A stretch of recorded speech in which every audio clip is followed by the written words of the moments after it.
In 1956, 2 years after the Brown versus Board of Education decision, the Pender County Board of Education issued a statement. The Board of Education of Pender County feels it would be unwise to combine the white and Negro schools in Pender County. The board favors a harmonious voluntary segregation of the Pender County schools with a goal of equal facilities and instruction. I was contacted by the superintendent in sometime early 1965 because at that point the Health, Education, and Welfare Department was implementing the Civil Rights Act, which essentially required that there be no segregation. And it didn't mandate integration. What it did was say if you got federal funds, then you couldn't discriminate. And almost all schools at that point were getting federal funds. So it was a financial pressure that required it, and there were various requirements being placed upon the school systems throughout the South, including North Carolina. There were those who wanted to be integrated, and there were those who didn't want to be integrated. So our role was to try to prepare them for integration, because we knew it was coming. And we were trying to prepare the students, letting them know you had to do your best and be there. And they fell out a lot with us. We lost a lot of friends in doing that. But it became a very discussive thing to say that we are getting ready for integration now, and we're going to have to move from our school. And that's what we didn't want to do. We did not want to move from our schools. Some did, and some didn't, because they thought there were better opportunities at the white schools than there were at our schools, and that they were getting a better education than we were getting at those schools. So we had to go through that period of adjustment.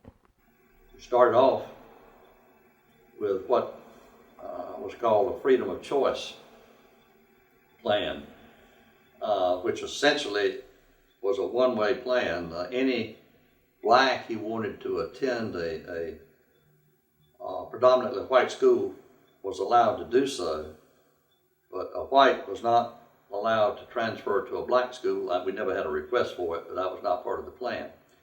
Nor could whites transfer to other white schools or predominantly white schools. And initially, there were a few takers, but not very many. It wasn't really a mass crossover.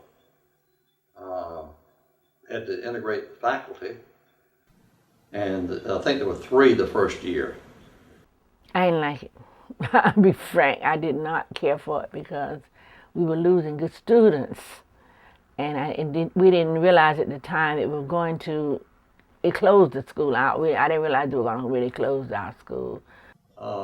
There was no question about Pender County complying. One of the things that came up very early on at the school board meeting, I remember one time was at that time people like George Wallace was standing in the doorway and saying never, and troops were being sent to Mississippi and other places. And in fact, there were problems probably in other counties in North Carolina with integration.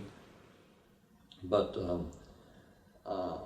questions were raised sometimes at the school board meetings about how much they had to do. And I remember Dudley Robbins saying at one meeting that he had been in World War II, had been a prisoner of war in the German prison camps, and that he knew what he was fighting for. And when Congress passed the Civil Rights Act of 1964, the representatives of the United States had spoken.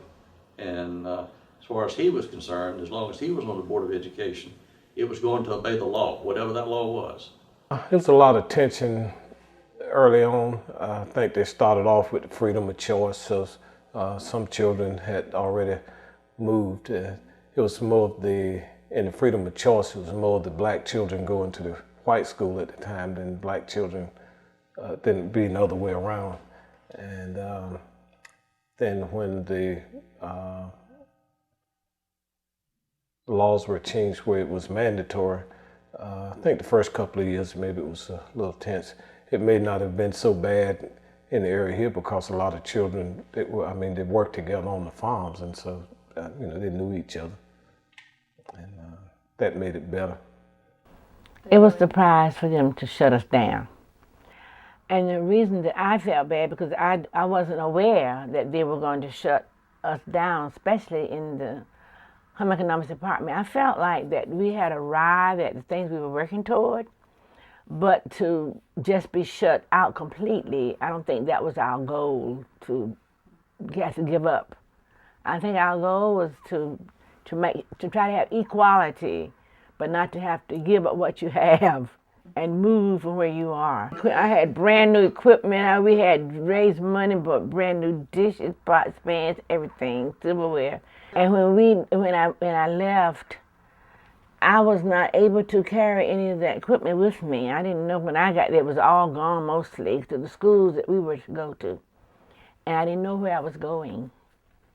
So that there was another thing. It was a shock. Because I had inherited all of Ms. Anderson's things that she had worked hard for.